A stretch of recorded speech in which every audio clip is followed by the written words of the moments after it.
Hey there guys, welcome to day 2 of my ultimate HFT500 build, and in this video I'm going to be shortening the barrel and making a new air stripper for the rifle. Now the first job is going to be the barrel, and what I have done is just cut off 80mm from the breech end using my band saw. The new barrel length will be 400mm when all is said and done, and after a quick face off I can get the barrel set up in my Spider.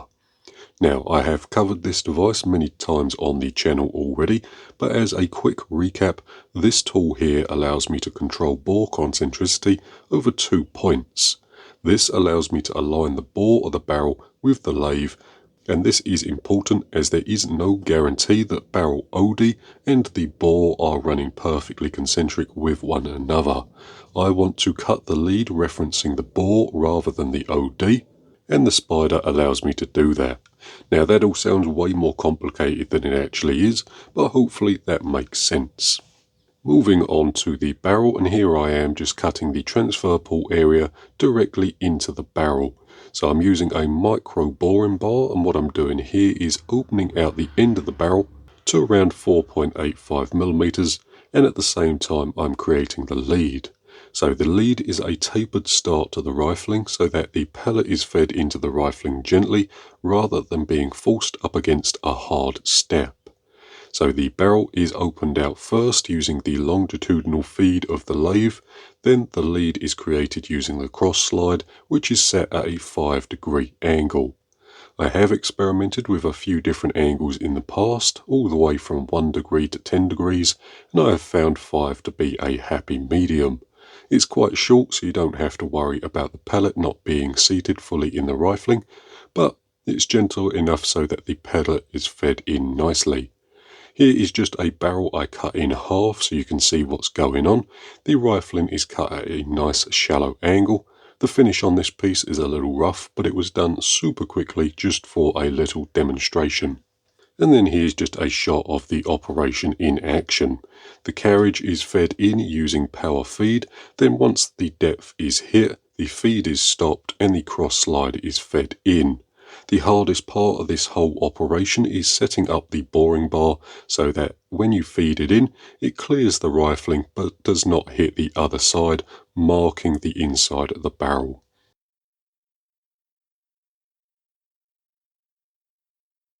With that done, the last internal job is to cut the pellet probe O-ring.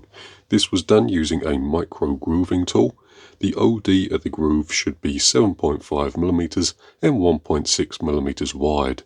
I will be using a 4.5 by 1.5 O-ring to seal on the pellet probe, but the final size and squeeze on the pellet probe was checked to make sure it would seal nicely, but not be tight enough to damage the pellet as it was fed through the O-ring.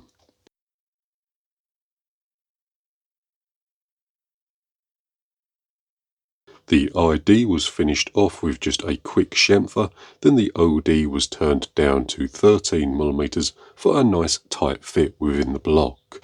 The block does have a couple of internal O-rings either side of the transfer port, so it's not necessary to cut external O-ring grooves on the barrel. It's sealed within the block.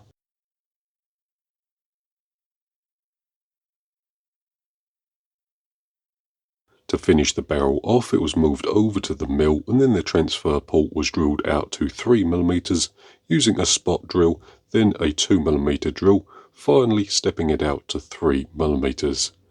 The barrel was then rotated 180 degrees, and the 3 grub screw dimples were established.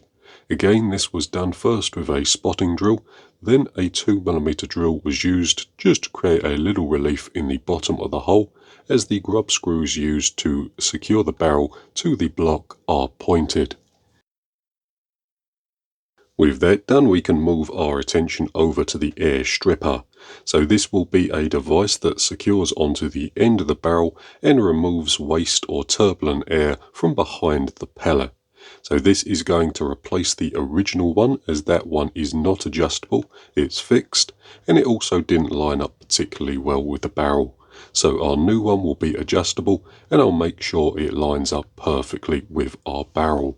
First things first, I have some aluminium chucked up in the lathe, and I'm just turning the OD down to 20mm. This piece of material was a fair bit larger than I needed, so to remove that I'm just taking one heavy cut to remove the bulk, then a couple cleanup passes to get both the diameter and finish I want. With that done, the waste material from inside the unit was also drilled out. This was done using an 8mm drill bit, then a 10.5mm drill bit. This internal diameter will be finished off later, as I want to drill a number of vent holes in the outside diameter, so I'll drill it then to remove the internal burrs created from the cross drillings. But you'll see all that happen rather shortly. Once the roughing was completed, the piece was parted off 30mm over length. Then what I did was turn a spigot onto the end. This will be used to hold the part when I move it over to the mill. For now though, it was re-chucked in the lathe, and the next thing to do was establish the barrel step. This is the area that will slide over the barrel, then it will have a grub screw which secures it in position. I want this to be a real good fit over the barrel, so first the excess material was removed using a 13.5mm drill bit, then the ID was bored out to 14mm using a snap gauge to check the measurement, and once I got close the barrel was used as a test gauge to get the fit I wanted. With that done, the end was chamfered, then a step was turned on the outside. What I want to do with this is fit a large diameter barrel shroud just to hide the barrel, and the back of the stripper will carry this nicely, so as you can see there, just some carbon tube being used as a barrel shroud. Right then, next job was getting the millwork completed. So the part is held in the spindexer using the spigot I mentioned earlier, and the other end is supported using the tail stock. Our first job is to drill and tap both the stripper securing screw and the adjustable cone lock. Both grub screws here were M4 and were tapped using a standard machine tap. Next, some decorative dimples were cut into the end, just using a center drill and indexing the part 60 degrees between dimples.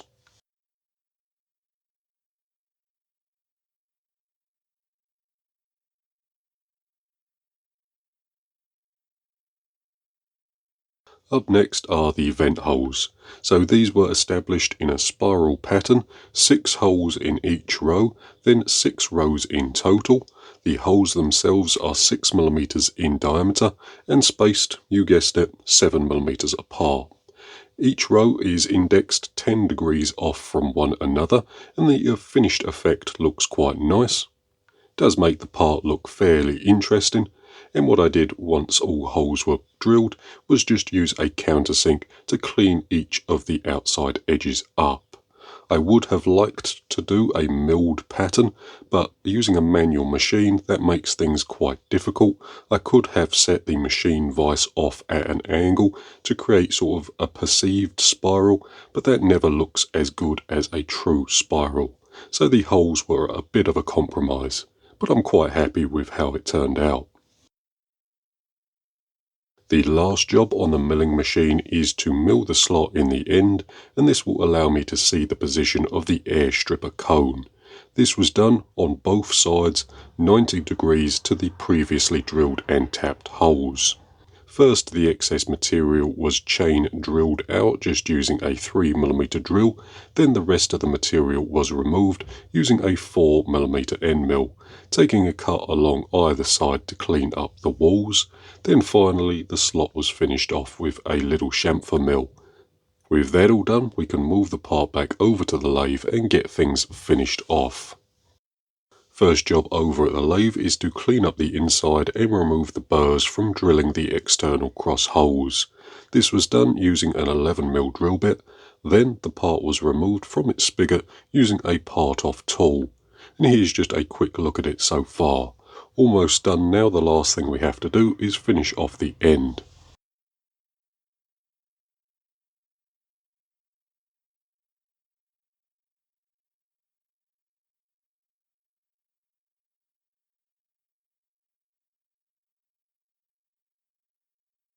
So chucking the part up for the last time, and what we have to do here is just face the end to length, then bore out the end to accept our air stripper cone. Now I made the cone off camera as this was the last piece I needed to make to finish off the rifle and get things tested. So I was going shooting the very next day and I wanted to get things done, but I'll get you a good look at the cone very shortly when we take a look at the finished parts.